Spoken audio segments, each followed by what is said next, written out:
Rebonsoir tout le monde. Donc, une autre vidéo par rapport à vos questionnements.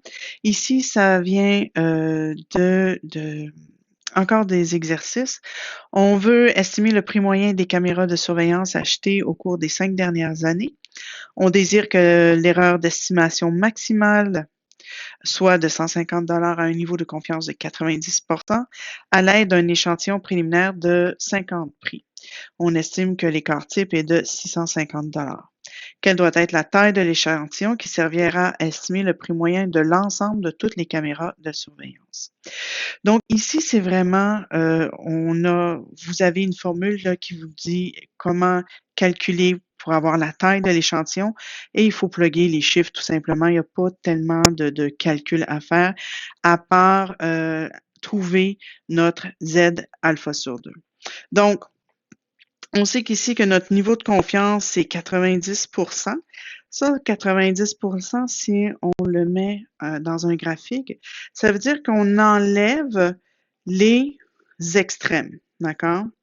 Donc, tout ça ici, je vais le mettre en rouge.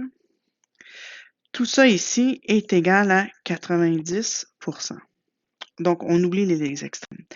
Donc, pour trouver notre Z alpha sur 2, ben, on va faire 90 divisé par 2, ça donne 45. Donc, ça fait qu'il faut retrouver 0,4500 dans notre table à la page 304.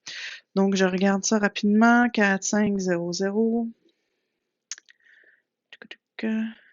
Donc, ça donne 1,645. Donc, mon Z va être égal à 1,645. À ce moment-là, j'ai tout pour calculer la taille de l'échantillon requis pour estimer le prix moyen de l'ensemble de toutes les caméras. Donc, ça veut dire que mon N est égal à 1,645 multiplié par S. Le S, ici, on nous donne un écart type. On a pris un mini échantillon de 50 prix et on dit que l'écart type est de 650 Et on a notre marge d'erreur. Notre marge d'erreur est de 150. On met le tout au carré et on fait le calcul tout simplement. Et je crois, si ma mémoire est bonne, ça nous donnait 601 caméras. Donc ici, là, il ne faut pas se laisser intimider là, parce qu'on a un petit échantillon.